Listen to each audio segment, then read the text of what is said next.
Hey guys, Fhraelaok here with a video of something I don't normally show, but as you've probably seen on a few of my videos, and as I've spoken about a couple of times, I like to make pictures.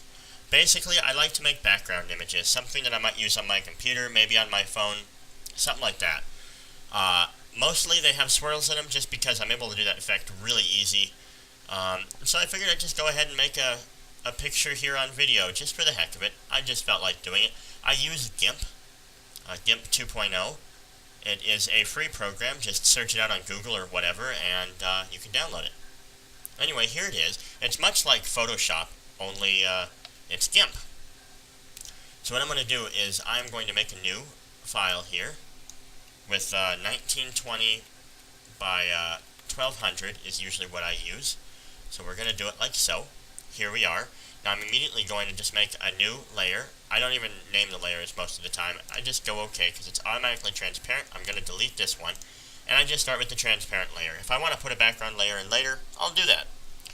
But anyway, so here we go. So my first thing that I want to do is make what is going to be the swirl. So I tend to just choose a color. For this, I'm just going to stick with black.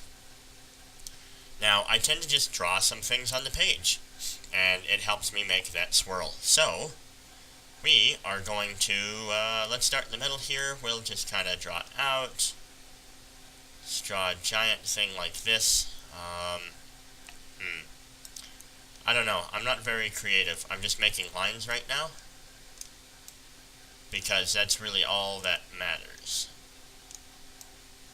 Does it have to be perfect? Not in the slightest.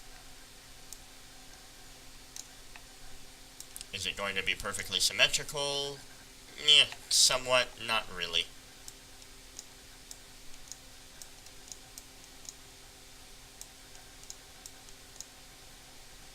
Oops, that kind of sort of was starting to look like a swastika. Anyway, let's draw a circle in here just because we can. Let's make an X here. Let's make a, let's see, how about an L? How about an M? How about a P? How about an A over here? And maybe a V right here. Yeah, that doesn't spell anything. Anyway, so that's a lot of lines. I normally don't go with that many, but we're going to go ahead and go with that. What we're going to go is to distort, and we're going to whirl and pinch it. Now, as you can see, this little window, it's very tiny. You can't really see. I can zoom in a bit. But basically, can I make this larger? Yes. So you can see what's going to happen over here. I am going to make the angle further. So that means it's going to whirl a lot more. And now we want it to whirl the outside edges too, so we're going to do the radius and open the radius further out. There we go. And the pinch amount in the center, so it actually is a thinner, finer point, we're going to extend here. Now we're going to make the radius go a little bit further. Having it pull in is just fine. We're just going for a whirl here. The angle, let's twist it a little bit more. There we go. Just some thin lines. Let's click OK. So watch what happens. You start from this beautiful picture of ugliness here and turn it into a pretty cool pinch, a whirlwindy thing. Bam! It's pretty awesome because you never really know what you're going to get until you've made some random design and it's there. So there we have it. Now we're going to make another new layer right here, and what we're going to do is we're going to color it. And I just drug it to the top layer so we can color it. We can even turn that off if we want to. Let's turn it off for now. What I want to do is I want to use a gradient, and for this one I am going to make a gradient. This is a little bit large. Let's bring this smaller. There we go. Make a new gradient. I'll bring this right here. Can I make it any larger? There we go. Here's my gradient. I'm going to title it, grayscale. How about that? And basically, right now, it's just a left and a right.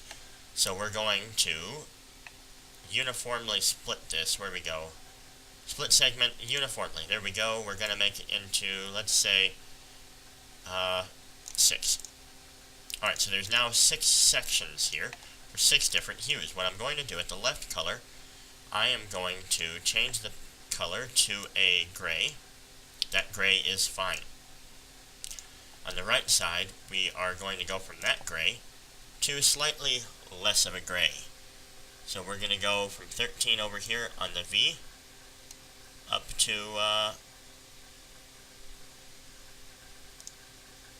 that gray. And we're going to use that same gray on the left side of the next section. That way it blends. Now on the right side, we're going to select it. We're going to go a little bit lighter.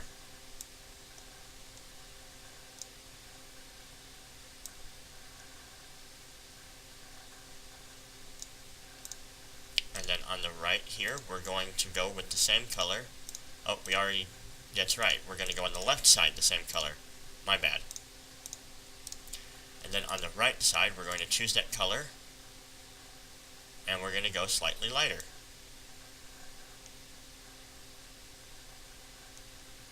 We'll go with a 51. Alright. Same one on the left one over here.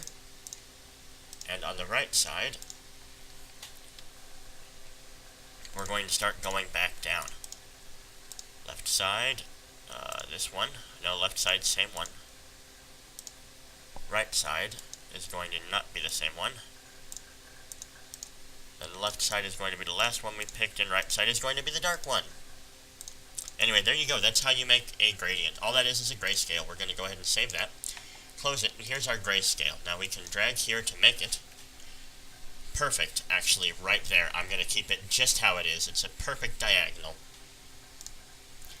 And we're going to turn this back on, drag it beneath it, or we can even drag it up on top and we can overlay it. You can kind of see the grayscale in here to a point. Not really. Let's go with a grain merge. Yeah, it's just really not happening. Let's flip it up here. We can even grain merge this one if we wanted to. Yeah, it's just not happening because of the colors. So it's unfortunate. Let's turn this back to normal. Maybe we can get something. A grain extract? No, because it was black. We can sort of overlay it, but you know what? We're not even going to bother. Let's just take that back to normal, so it's black. And with our grayscale layer, we're going to then go back to distorts again, and we're going to ripple. Oh no, we're not going to ripple. We're going to waves. That's right. Let's go back to our distorts and waves.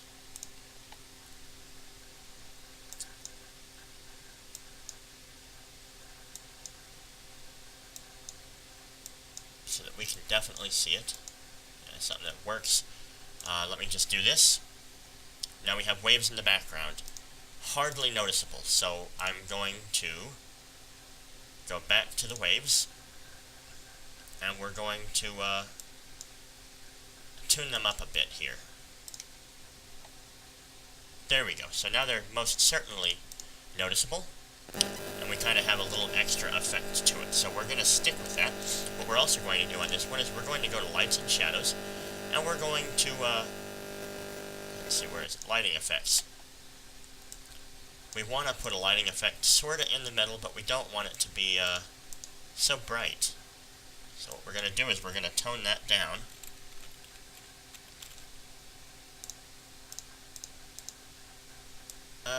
You know what? It's probably not going to look so hot. We're not even going to worry about it. But there we have that part of it. Now we want to come down here, make a new layer. There we go. And this layer is basically going to be plasma. So what I'm going to do is I'm going to turn these off. And what I want this to be here is we're going to go filters, render, clouds, and what we're going to do is solid noise. This right here that you see in this window is what the solid noise is going to look like. You can change how large it is. We want it to be fairly... There we go. I think that works. We're going to go OK. Well, how much detail? You know what? Let's add some detail into it. As a matter of fact, let's turn the detail up to 10. I like it, so we're going to click OK. It's going to add the noise right here on this layer. We're going to drag this back up to the top, and we're going to grain merge. But we don't have the waves so much, so what we're going to do is we're going to do waves to this one as well. Or maybe we should grain merge this one. Make this one normal. looks pretty much the same either way, so what we're going to do is we're going to take this and we are going to put some waves into this one. Now what we have is a double layer of waves, which is allowing us a little bit of our sheen on the sides of the waves here. That's all that added, was just a definite gray layer as long as we do that. It's hardly noticeable, true, but you know what, it adds it. It adds the effect. Now what we want to do here is we're going to add a drop shadow for sake of making it a thicker layer and just kind of adding depth to it. So we're going to copy this and duplicate this drop shadow another 2 times, and that right there adds the depth. Now I'm going to go ahead and merge these down together, and there we have it. We have our swirl layer, we have our plasma layer, and we have our wave layer essentially. Now I'll show you what it does here. See, it adds the darkness, and as you can see, the sheen to the sides of the waves. And that's pretty much it. We're going to add one more effect to it once we, let's see, image, fit canvas to layers. No, wrong one. Auto crop image, there we go. Why am I, select, sorry. You got to select one of the ones that you want the size of the thing to actually be, and then auto crop it. Now we're going to do one final layer that we are going to put, I'm not sure exactly where, but this is my foreground to transparent, and we're going to use our button here, holding control down, to add a fade on the sides. Add a little bit more over here, a little bit more to the bottom. Too much to the bottom, just a little bit more is all. There we go. So that right there, see, it fades to the edges, it looks pretty smooth. That way you kind of have a black edge. And that is the entire thing, right there. Now what I am going to do for you is I am going to offer this image up for download if you're interested in it. I will have a link in the description box for you. Of course, it's going to have my little logo on it, as I wouldn't want anybody stealing it and calling it their own, although I'm sure none of you would do so. You can use this for anything you want to. If for some reason you feel you really need to cut the logo out, I definitely need you to give me credit for putting it up there. Wherever you put it, maybe in the little description box of the image that you're making, or in the video, maybe you use it as a background image, it's fine. I also have a lot of other images already made. Let me know if you're interested in some of those, and I'll put up links for download. Or if you want me to make an image, maybe you're like, you know, this is cool, but could you make it in a different scale? Maybe make it green, or you know what, my website has a brown to reddish kind of a henna background. Maybe you can make something for that. Maybe you can make something that's tileable. I don't know. I just like to make images, so whatever you think. And they're not all swirly images, as a matter of fact. So, yeah. Alright guys, thanks for watching. If you enjoyed this video, please be sure to thumbs up and subscribe, and I will see you in the next video.